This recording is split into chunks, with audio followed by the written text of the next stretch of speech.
Increasingly, we live in a diverse world.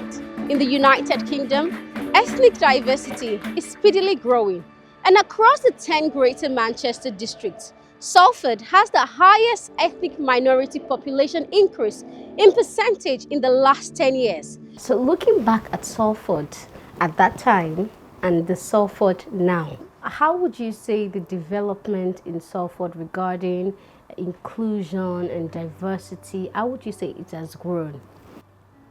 It has changed a lot. Say, if it was 1 in the scale, now it is 10. What this means is that the city of Salford is not just home to white ethnic minority groups, it is also home to thousands of people from different race, culture and ethnic backgrounds. Historically, we've been a city that's been built on immigration. My parents were immigrants from Ireland. Wow. You know, a lot of people in Salford can trace their history back to other parts of the world. The city of Salford is diverse currently, but importantly, diverse historically.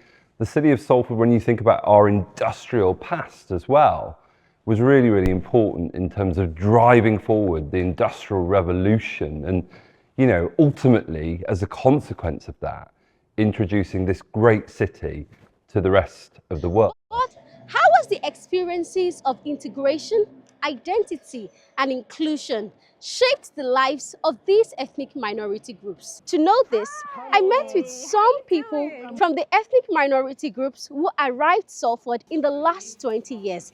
And they shared with me their stories of strife and struggle, but more importantly, their success stories. I'm a survivor of the 1994 genocide against the Tutsi in Rwanda. After genocide, I was left a widow, and I was the only adult to survive. So after genocide, I was really traumatized. I couldn't really continue, and by God's grace, I moved out and I arrived in the UK.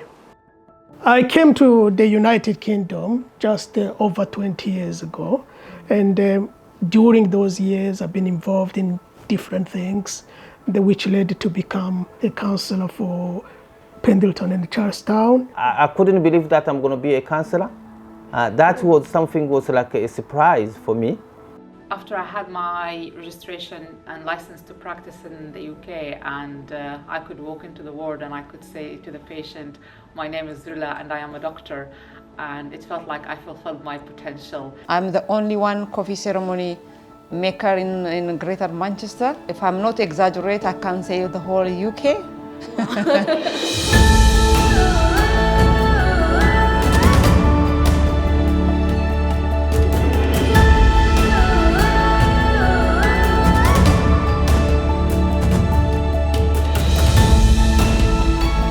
Salford started as a village 200 miles northwest of London. This village, which became a city in 1926, is now one of the 10 metropolitan boroughs of Greater Manchester. The city, which covers 37 square miles, is made up of the towns of Salford, Eccles, Swinton, Pendlebury, Worsley, Wogden and Earlham. Over the years, development has been very instrumental to the growth of the population of Salford. Dating back as far as 1750, during the Industrial War, Salford experienced population explosion. But many years later, in the 20th century, there was drastic population decline. However, the beginning of the 21st century saw a notable growth again in Salford's population. The city grew from about 73,000 in 2001 to over 278,000 in 2022.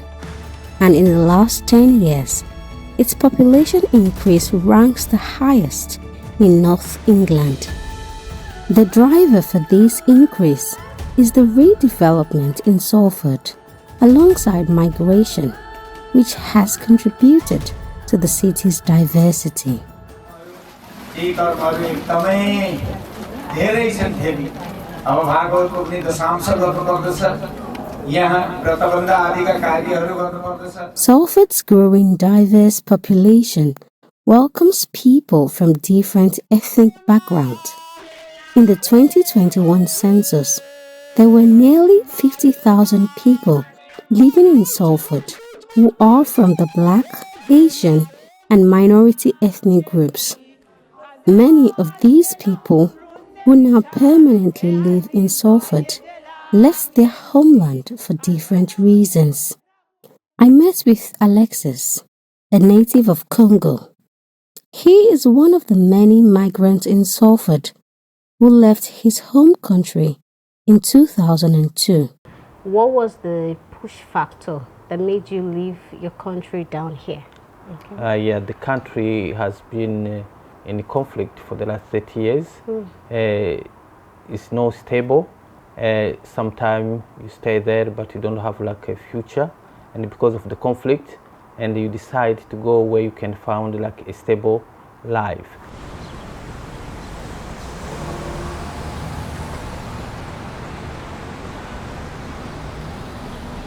My name is Ruhullah Haji.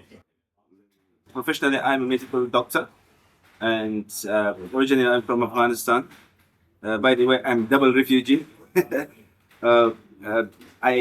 We came from Afghanistan to Ukraine, and I had my medical school there. And since 2022, war started in Ukraine. We left Ukraine and everything behind us and coming to UK. In Ethiopia and Eritrea, always fighting and meaningless war. I don't know how to say, but whenever I remember, it's not easy for me. I lost my mom, I lost my dad, I lost my brother. I don't know even one of my brother where he is up to today. Okay, it's.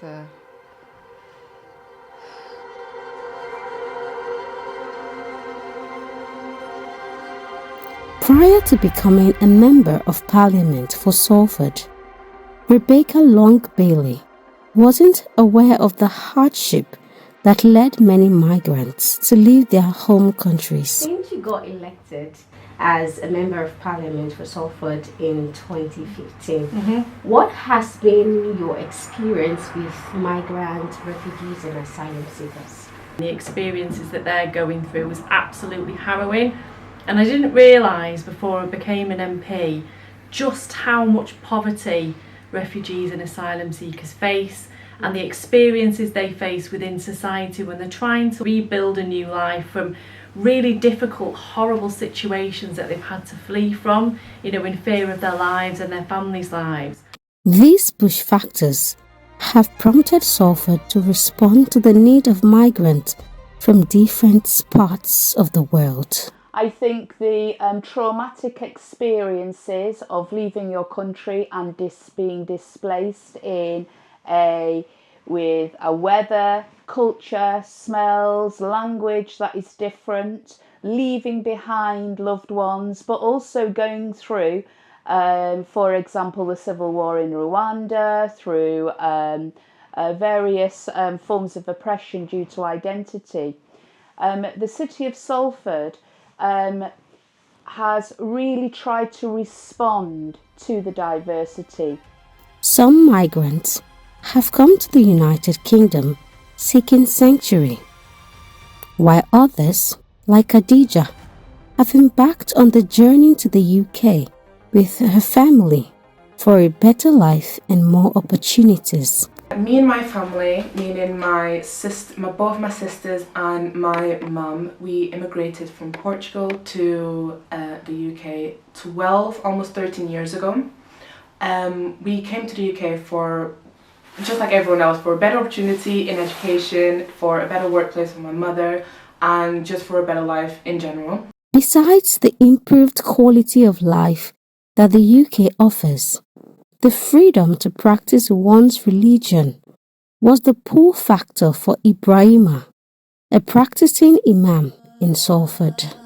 أعوذ بالله من الشيطان الرجيم بسم الله الرحمن الرحيم الحمد لله رب العالمين والصلاة والسلام على رسول الله صلى الله عليه وسلم رب اشرح لي صدري ويسر لي أمري واحلل عقدة من لساني يفقه قولي أما بعد Alhamdulillah, my name is Brahima Balde.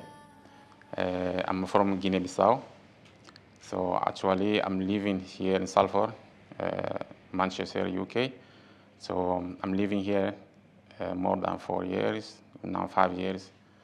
So I'm living here because I see the life here is very easy as a Muslim to stay in this country, to manifestation, whatever you're feeling, how are you feeling, to practice your religion and your culture in this country. I'm Lisa Dipina. I'm original from Cape Verde, where I was born and raised, and moved to Portugal at the age of 17, 18. And I came to this country in 2004 in the summer. I came with the idea to study English, improve my English, and go back to Portugal to finish my degree. But then I ended up staying here, and I'm still here for other reasons. My name is Drula. I was born a refugee for Palestinian refugee parents, and when war broke in Syria, I could not complete my training in medicine, so I came to the UK as asylum seeker. And Home Office allocated me luckily in Salford, and that's how I got here. That's how my journey started here. Similar to Rula, Deborah also got deployed to Salford from London. However, this move occurred after she found herself stranded on the streets of London. I came with a businessman because what he said to me, I can work here. He left me on the street. He was telling me he's going to buy things to eat and to drink. Wow. He told me wait near to the train station, and I was waiting, he didn't come. And someone took me to the Home Office. From Croydon, they took me to Kent, Ashford. I've been staying there about 25 days. After 25 days, they bring us a temporary accommodation in Salford. 456 Great Chitamin East Street. Yeah, that's my first home. Wow. Salford is my first home. For other migrants like Obiso, the pastor of Treasure in Clay International, his journey to Salford was quite different. He believes that his relocation to Salford was a destiny call. After living in the Midlands for some time, without feeling a real connection to the place, his wife took the decision to explore other cities. I said to her, if God truly wants us to live where we are, there were 3 things I told her. Number 1, you will not find it difficult in that place. Number 2, by the time you return, you will have had a place that we will be able to settle into. Number 3, you will have people there that will want to give you the support. She came back, and to my own amazement, it was the right place, and she said she found all those things, and that was where the nudging started. As soon as we moved into Salford, there was something in the air about Salford that makes you feel at home. When anybody comes from another part of the world and then decides to call Salford their home, they're amongst friends, and that's the way our community's always worked, and that's what we've seen happen with people from the council, other community and charitable organisations coming together, schools and colleges operating in a way that's welcoming, and it's been fantastic to see. Salford is a melting pot of diverse people from over 50 countries. For migrants to successfully integrate into their new home, language is a key tool. However, many of these migrants have come from countries where English is not the first language. In order to fully integrate, they must first overcome the language barrier and tackle the challenge of communication. Yolanda is a human rights activist from Congo, a French-speaking country. She was one of the migrants who experienced communication challenge upon moving to Salford as an asylum seeker. I went to college to try to learn English. Unfortunately, it didn't last longer because after 1 year of claiming asylum, I was made, my case was refused and I became a destitute. So I had to stop my studies altogether because no one was available to pay for me. So during those years, those tough years, I kept on learning English myself, reading newspaper, the free newspaper. I would collect in the bus and also watching TV and then trying to find people to interact with. That's why I was able to learn English, and that also helped me when I actually settled. Then I went back to college, but that was after many years of being really unsettled. And Alexis is another Congolese migrant who faced a similar challenge. Navigating the area and shopping for items wasn't easy. Everything was new, and I have to learn, and especially when I have to start learning as well English, because that was not my first language from back home. Going to shop, for example, buying some stuff because I couldn't read some of the names. Then to choose what you should choose, maybe to choose different shop. I didn't know the area. That's some of the stuff. So how did you go about it? It was not easy, but I did get help from people from the church. But what I believed, it was about I have to do effort for myself, to read some books, and going to the college, and that has built my skills and my confidence as well to talk to people, especially with new people. 13 years ago, Siddiq arrived from Sudan. The language barrier hindered his ability to communicate publicly. Whenever you go to a place, try to stay quiet, because whenever you try to speak, you think, oh, I'm not speaking like them. So if I'm speaking my broken English, or even trying to find someone else to help me, so I will feel like I'm a bit embarrassing. And then most of the people do, they just try to stay silent. Fast forward 20 years, a significant number of migrants, including refugees and asylum seekers, now have a voice and can express themselves. This is largely attributed to the financial support provided by the government for refugees and asylum seekers to gain a higher education degree, as well as Salford University Sanctuary Scholarships, which help asylum seekers, refugees, or forced migrants progress to higher education. I couldn't speak English, the language was a problem. How to convert my overseas qualification, that was another difficult. So I went to do my studies at this university, and I got a maintenance grant as well as paying for my school fees. So I'm grateful for that. It's really thankful for the government for having that kind of scheme to help people who could not otherwise access the higher education, because I do feel that education is very important and there is a liberating force. Education is a practice of freedom. It's the driving force for me being in the university as a senior lecturer in social work. The University of Salford is situated in a very diverse community in Salford, and it's crucial that the university is used by the community and seen as part of the community. When these migrants arrived Salford newly, the community was not only new geographically, but also in terms of culture and lifestyle.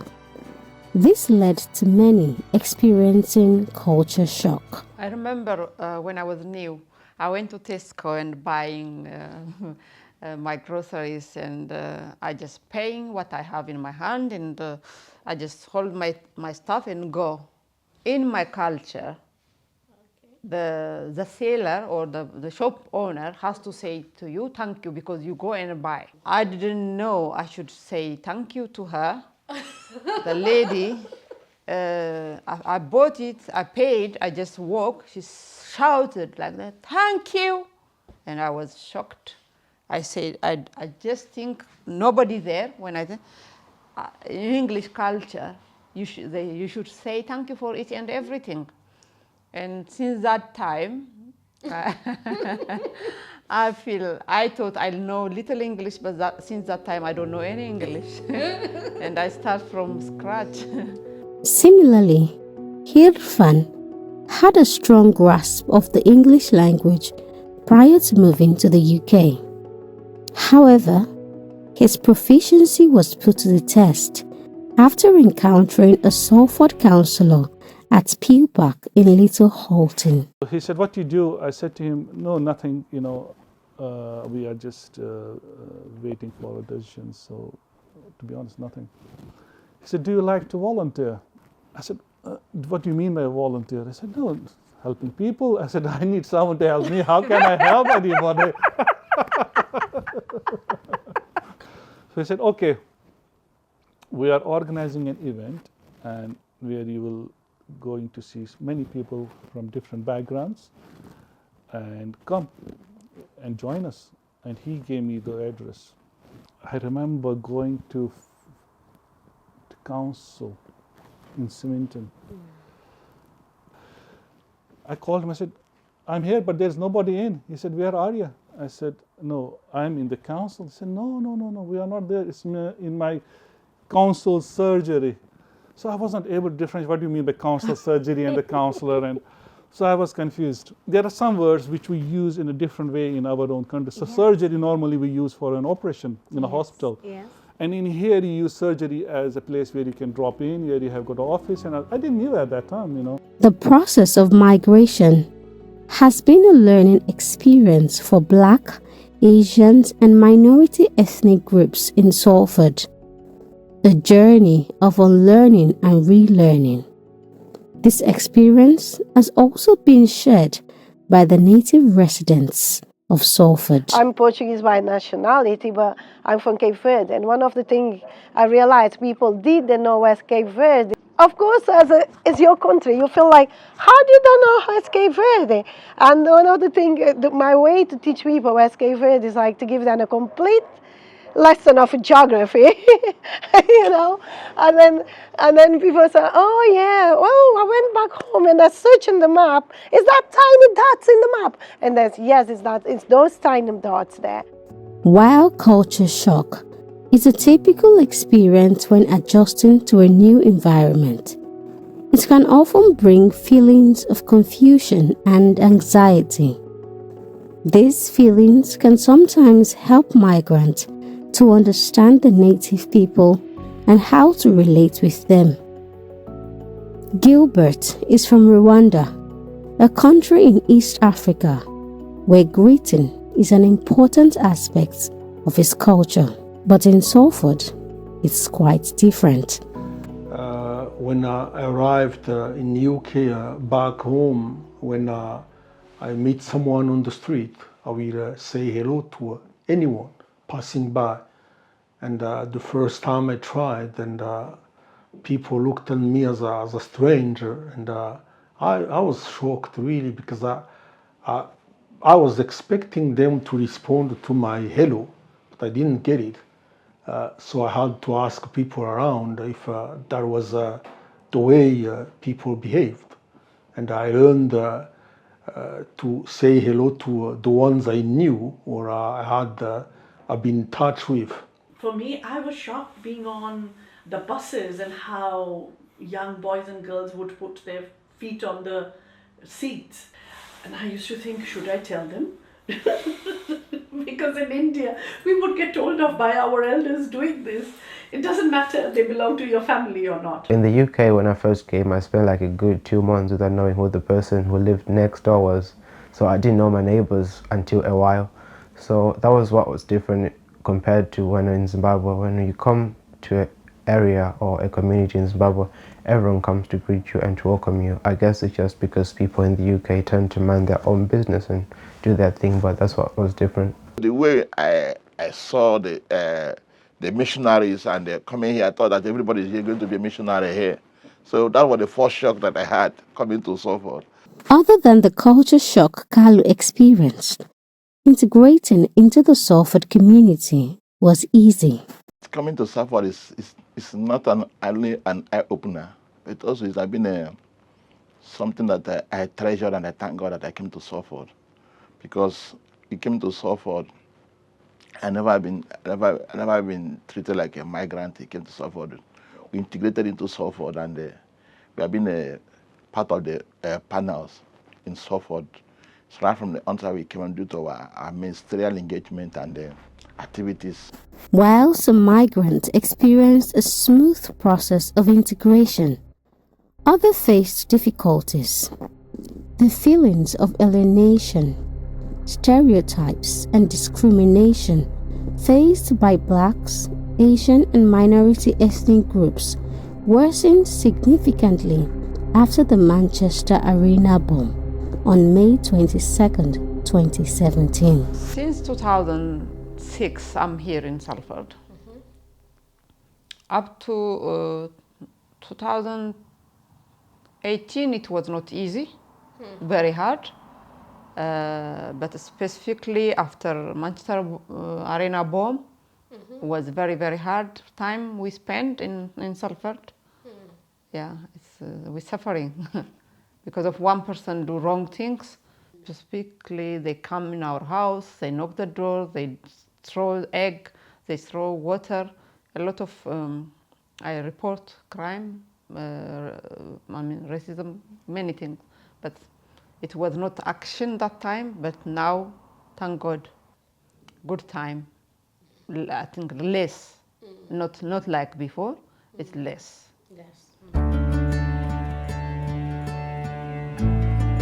Obviously, when we came here, it wasn't the safest place. I remember this place, Old Soul, I think it's called, wasn't as nice as it is. 20 years ago, there was a lot of crimes. You couldn't walk on your own and at night. Remember going to the petrol station to buy some groceries. I think it was, some young girls and boys asking me to buy cigarettes and alcohol for them. Obviously, I knew it's wrong. When I refused, they attacked me and tried to beat me up. About 8 of them. Obviously, I was younger, leaner back then. I had to run, but I got a bit of beating back then. I think it was not far from here.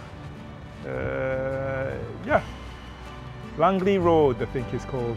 Having experienced its own fair share of racism, particularly from children, during his early years in Salford, Hirfan used his volunteer work and activities to educate young people in the area about multiculturalism, diversity, and love.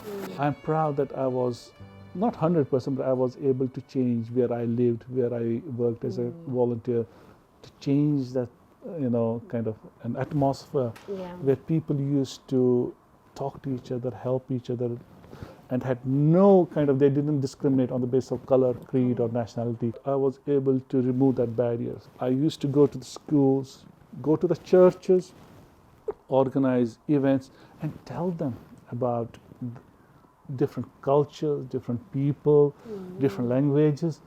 And the people who, I think, always used to say no to people from different backgrounds, now used to have become one, come to events, eat together.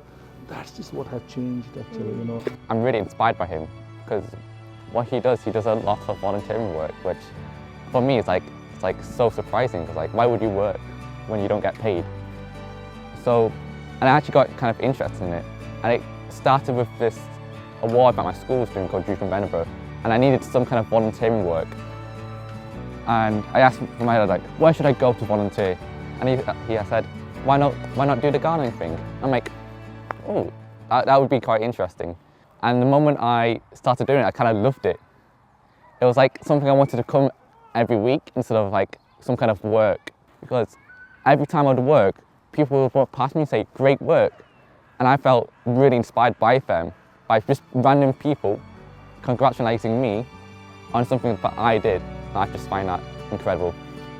In the last 20 years, migrants in Salford have experienced different forms of prejudice. But during those years, the city has also undergone significant transformation. Through deliberate efforts and ongoing education from both the council and the community, Salford has become more accepting of migrants. 20 years ago till now, how would you measure the growth of Salford in the area of diversity, inclusion and integration? We've always been diverse, always. As I say, we're a city that's been built on immigration from those who came over in the 1960s to those who came over in the 1800s from different parts of the world in the Industrial Revolution. So it's something that we've always been proud of and it's always been part of our DNA. But certainly, I think recognising that we're in difficult economic times at the moment and everybody across Salford is struggling in one way or another. And I think Salford has brought together all of its communities in an understanding that we all face this together, and that's really important, and that's something that should be happening right across the country, to understand that the struggles that people face, we're all facing them, and there's a reason for those struggles. And it isn't because we're too diverse, it isn't because we've got different people from different parts of the world living in our city or in other parts of the UK. It's because of the economic system that we live in at the moment that needs to be repaired so that we can all have the best quality of life that we possibly can. This is a Bhutanese religious event. It is the 7 days of ritual program, during which sacred scriptures are recited. Bhutanese community in Salford observe this ritual program in accordance with their Hindu tradition. In these special occasions, we do and gather in a community hall to organize programs, observe our festivals. Like the greatest festivals for us is what we call it as a Dussehra and Diwali, which is called the Festivals of Light. The Salford City Council has consistently utilized the rich heritage of Salford to promote a sense of belonging and identity among its residents. Well, we try to have as many parties and events as we possibly can, and we've got fantastic groups around Salford who are one of the biggest and best organisations that brings together all of the smaller organisations is Salford Refugee Forum, and that was an organisation that was set up many years ago to bring together all the smaller groups so that if you were on your own in Salford and you didn't know where to go for help, you'd have a big organisation that would bring together all of that support. Salford Forum for Refugees is recognised as one of the 5 communities of identity in Salford. Since its establishment in 2008, the forum has been dedicated to supporting and addressing the needs of refugees and asylum seekers in the area. Among the executive members of the forum are councillors Irfan, Wilson and Alexis.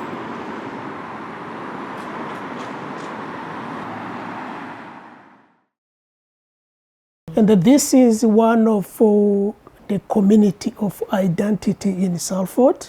It happened that I was the chair. Then that was to capture the struggle and also the issues faced by the asylum seekers. Salford University has provided significant support to the Salford Forum for Refugees, offering invaluable assistance that has advanced the forum's work, outreach and impact. Nearly 20 years ago, I realised that the Salford Forum for Refugees and Asylum Seekers had no location, had no home, had no residence to meet together. They were meeting in McDonald's across the road from the university. And so I set about a project to bring that grassroots organisation, the Salford Forum for Refugees and Asylum Seekers, inside the university. And I call that project Not in Our Backyard, because I didn't want different community groups to be in the backyard, if you like. It's a way of not doing outreach, but reaching to bring in. So now the Salford Forum for Asylum Seekers and Refugees contribute and have an office in the Allerton building at the University of Salford in health and social care. These are the events that we have done over the years since 2008. Yeah, and this is more recently what we've done in more recent years. And I'm sure you have interviewed Deborah. Deborah, she's running a business here in Salford. There are people who've gone into politics, into health, into a lot of different areas that have gone, and then they are making a massive contribution in our great city of Salford. Since 2009, we started this the Salford Forum. Then after that, a few years ago, the Visible Outcome as a company, it started in 2013, and that is a product of Salford Forum. We work with like Job Center. We do sometimes ask Job Center to provide training, and then we can ask communities to attend those training, then they can do jobs. And I remember, then meeting up people, organizing events. And then my role was to attend different meetings, represent Salford Forum for Refugees. I remember attending then the health meeting, with health service providers, and attending meeting with police, to see how we could reduce the crime and reduce the hate crime and racism. And I also remember working with the university where we are now here today. And that's how I started working. After gaining insights from Salford Forum for Refugees and recognizing the lack of cultural Eritrean and Ethiopian cuisines in the area, Deborah set up her own coffee shop to cater to the culinary need of ethnic minority groups. I met the Salford Forum. They opened my eye. They direct me in different kind of voluntary activities, and this is the way I'm here today. Nice. This place used to be her beauty salon, and I asked the landlord who's the rent, and I got after 1 year. A lot of process, not easy to get this one, but thank God with the social housing they helped me. I got by rent, and the process is it's not easy, but finally I got the key, and because my skill, my passion is cooking and feed other people, and also I'm very good working with the community. Because of that, succeed. Now about 4 years, I'm here. Yeah. Since we are open in 2016, almost 8 years, nothing happened, and we are really, we have different culture, English, Asians, Africans, Caribbean, to come to the barber shop, and we are top 3 in Salford in rate. This is my business partner. I'm a Michael, business partner of MZ1 Barbershop, and we are open the barbershop since 2016 together, and we are happy together since that time, and we are growing our business as well, and we are happy to be in Salford. So far, how would you say you've contributed to the multicultural diversity here in Salford? I do a lot contribute. Number 1, I share my skill. Number 2, this is even this to show in Salford. This is our table. Okay. This is our traditional clothes. It's unique. It's good for people to see. This traditional table, what do you call it? It's called masob. We eat with this one. It's big thing for Ethiopian and Eritrean to see this one in Salford. because if they don't go there in their back home, they could not see it. I bring it here. Deborah has now gone from being a refugee to becoming a coffee shop owner in Salford. She is making a cultural contribution to the community. Meanwhile, Councillors Irfan, Alexis and Wilson are making political contribution by being a part of the decision-making process in Salford. This contribution aligns with the vision of the Mayor of Salford, Paul Dennett, for the city. Our leader, the Mayor of Salford, Paul Dennett. I remember meeting him first time in one of the meetings when he was elected as a councillor. So while meeting him in this meeting, and we spoke about the issues the refugees, the people seeking asylum, the people from Ethiopia are facing, I asked him, what are you going to do? How you are going to change the Salford as a councillor? He said that my vision is there are hardly any councillors from ethnic minority background. To see more councillors representing Salford in the council from the ethnic minority background. And who knows, he said that, who knows, you might be the one councillor. I looked at him and laughed at him. I said, oh my God, now look, he's lying, How come a person who has just moved still on asylum be a councillor? I said, he's lying, he's a liar.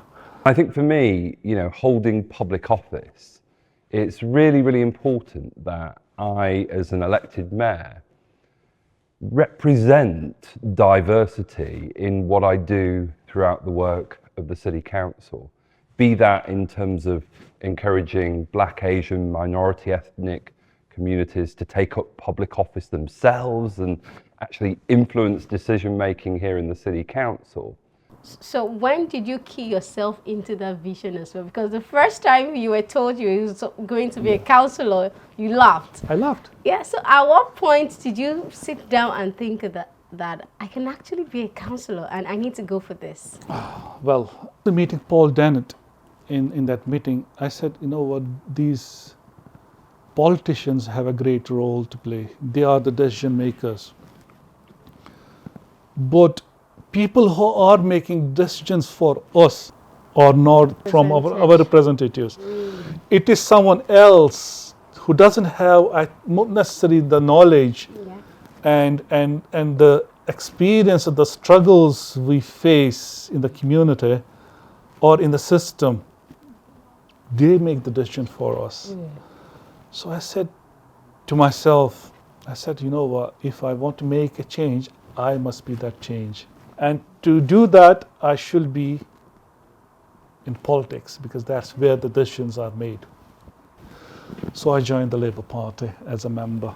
Politics, I saw it as a way you can always advocate for people, you can campaign, but at the end of the day, the person who will make the decision, he will be a politician. So I wanted to be part of those people who sit around the table and they make that decision happen for the betterment of the most vulnerable in our society. What are some of those key issues that you notice that is happening around refugees and asylum seekers that you wanted to change? What are some of those key issues? Some of the key issues was access to services, and in terms of accessing health has been also a very important one. You remember here in Salford, we used to have what we call Horizon Center. Horizon Center was one of the GP practice in the country that specialize on issues affecting refugees and asylum seekers outside London. But due to austerity measures, this center was closed. And I remember I campaigned heavily to see if we could get some alternative. What we achieved there was that we managed to get enhanced GP services. What it means is working with the people who have gone through traumatic experiences, so that the GPs are able to develop their expertise so that they can offer intervention that suits the people who are coming from outside. So being a counselor, yes, I was nervous, it was first time. And I remember when the counting was going on at AJ Bell Stadium. And I remember when I knew that it was going to be now my turn of counting words, I left the hall. I left the hall because, what if I lose the elections? Because Walton South is white dominant. And I was the first person from ethnic minority background. Wow. And when the counting was done, first time, I won with a majority of 6 votes. There was a 6-vote difference. Wow. The people of Salford are really, very good, especially the people who live in Walton South. They didn't look at my color, they didn't look at my ethnicity. They looked at me, at what I am going to and how I am going to serve them.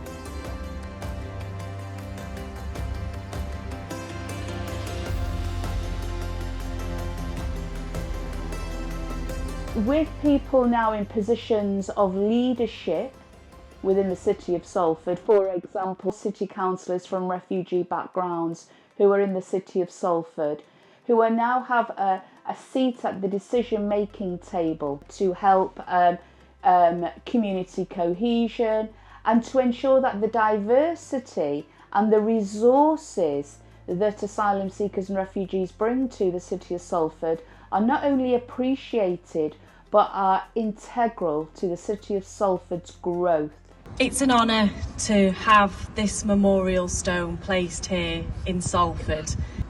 And I want to thank everybody who's worked so hard to make this a reality today. From our Banyamulenge community leaders to our councillors, Alexis Sharma and Wilson Nkurunziza, and of course Salford City Council. I'm a member of Banyamulenge community from east of Congo.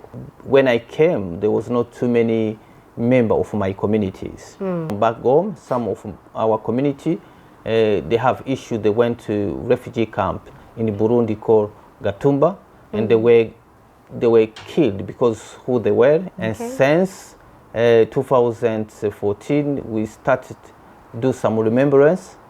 I'm very, very thankful for Salford City Council. They have agreed to give us a place where we can put a memorial stone to remember those people who been killed because who they were. I supported as well other groups. I supported the Rwandese communities about founding a place here in Salford where we can put a memorial stone to remember the atrocity or the genocide against Tutsi in Rwanda. That's some of the activity I have been involved here in Salford to support communities.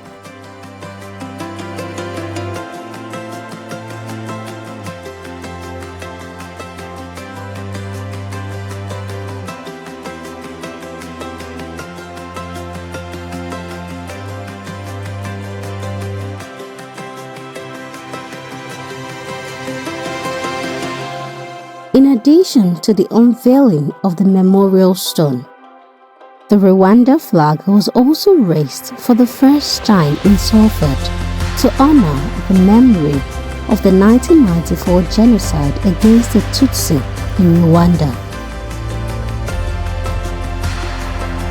For me, it's not been myself because I'm here with the committee as well. We've been working very hard to secure today events. We thank God that we've been able to achieve that today because we are doing it on behalf of over 1 million of our brother and sister, grandparents, children who their lives were taken away innocently during the 1994 genocide against the Tutsi in Rwanda.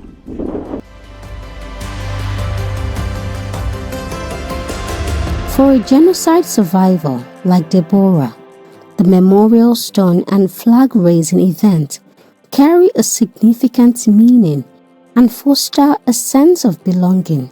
She is now using a survival story to positively influence future leaders.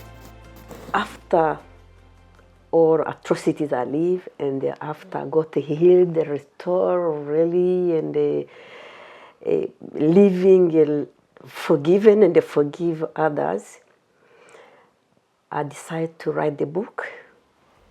The title is Through the Fight, Memoir Survivors of 1994 Genocide against Tutsi Kabgai. Because through my book, there is a lesson to learn, there is a message to give to all age group, generation to generation. Migrants in Salford have only been able to contribute and make positive impact in Salford due to the city's commitment to its vision. The vision of the Salford City Council is to create a fair and inclusive city where everyone is treated as an individual without discrimination.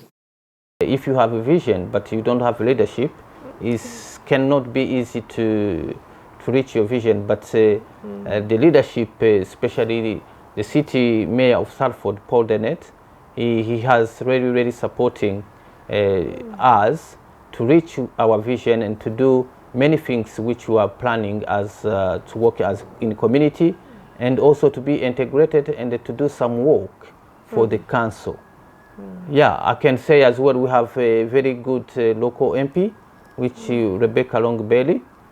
She has been supporting us as well in different events. When we organize most of the event or activity, the city mayor or our local MP, maybe some other councillor from, they are very supportive. So this city, the city of Salford, has always welcomed people seeking asylum and refugees.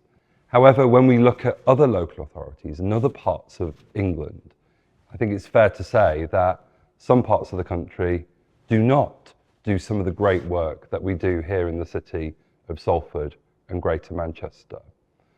And for me, central government and the Home Office sits at the heart of some of these problems. And, you know, over the last 14 years, we've seen 245 million taken out of our budget in cuts to the central government grant and unfunded budget pressures. It wasn't long ago, for example, the Home Office were knowingly evicting people from their homes to the streets because they knew we didn't have enough council housing.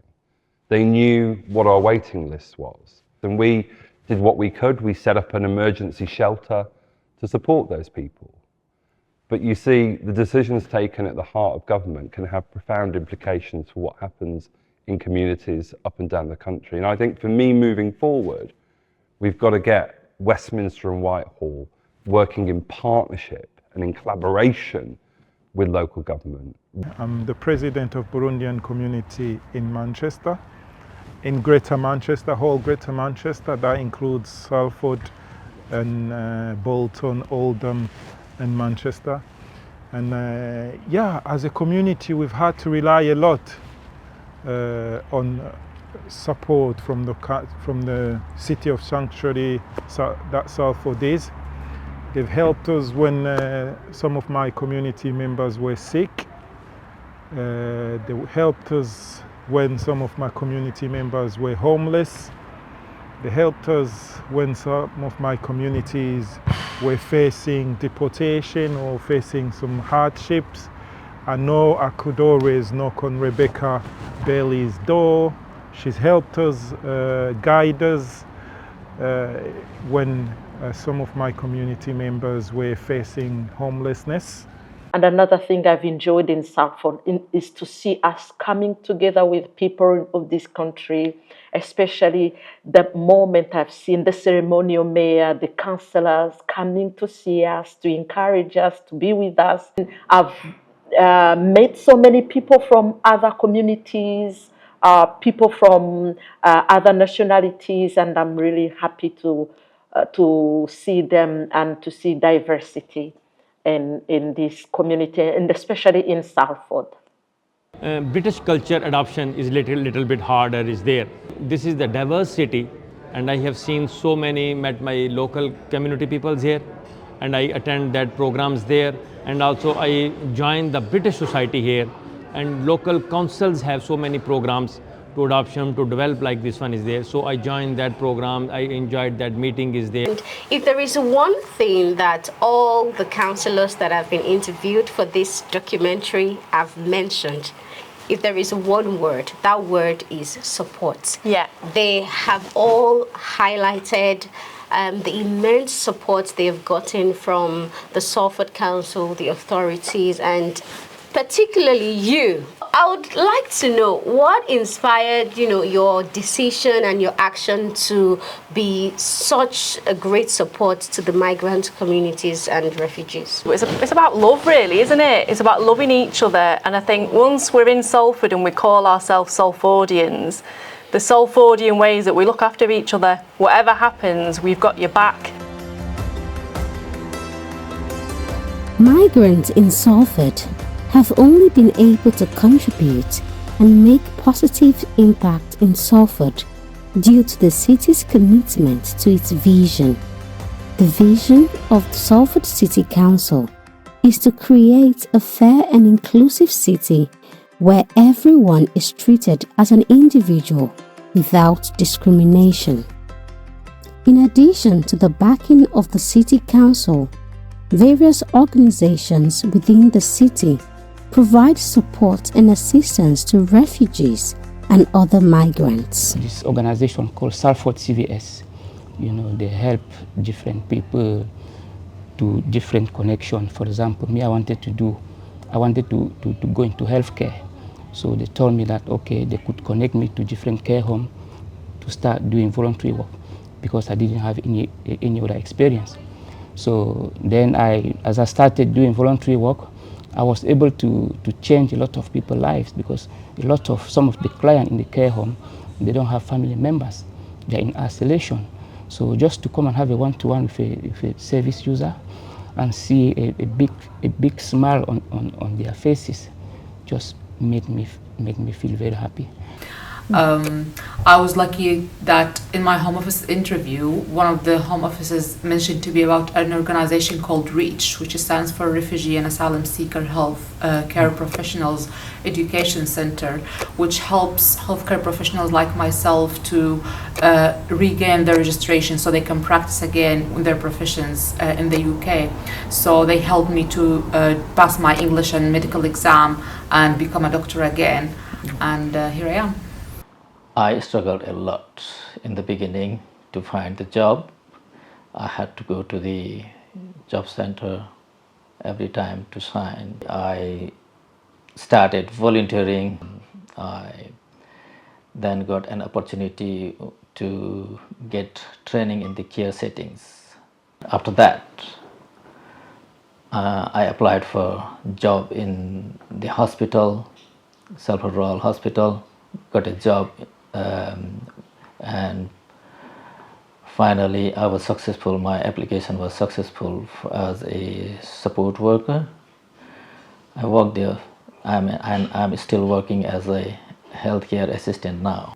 Religious communities in Salford have also been actively involved in projects and activities that are beneficial to both migrant and native residents. I remember some years ago, here at Echoes, the young people, they obviously may be feeling bored. They go into the city center, trash everywhere. On one occasion, Morrison Superstore had to close, and it was so messy. The police were kind of running around.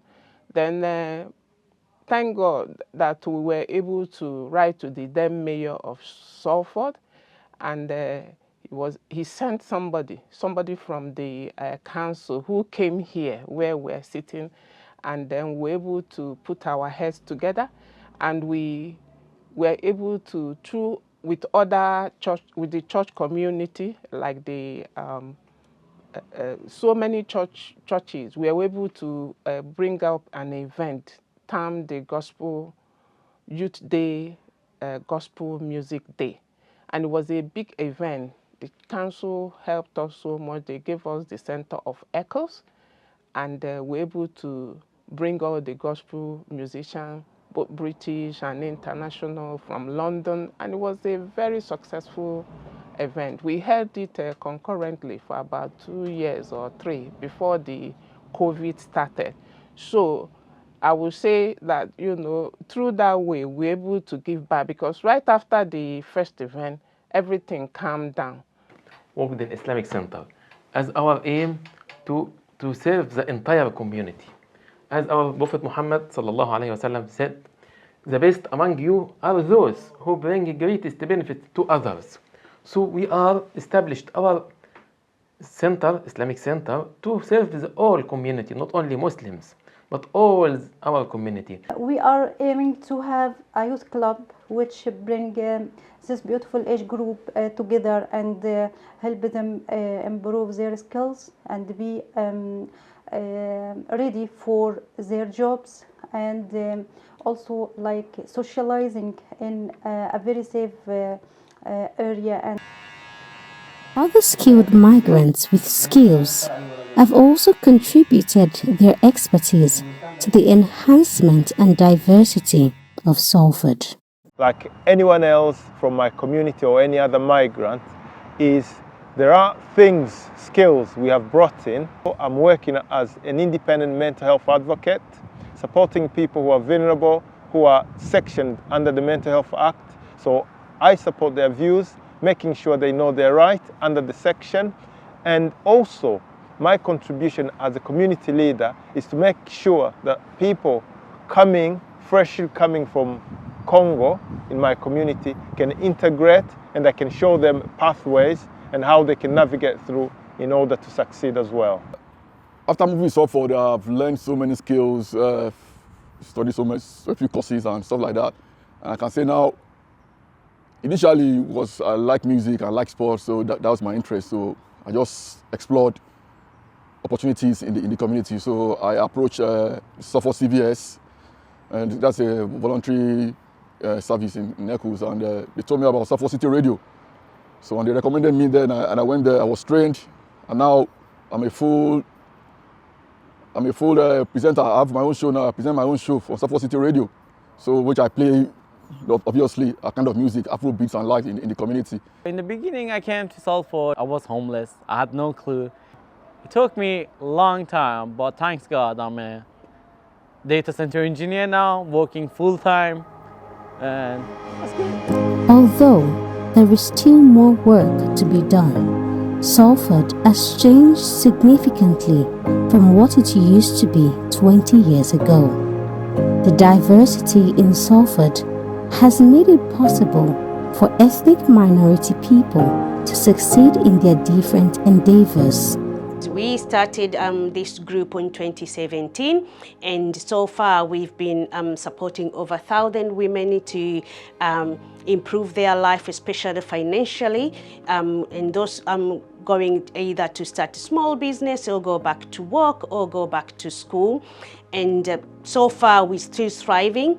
Recently we just received the First King's Award for our duty and commitment and engagement in our community. So that can say that we are doing the right thing in the community.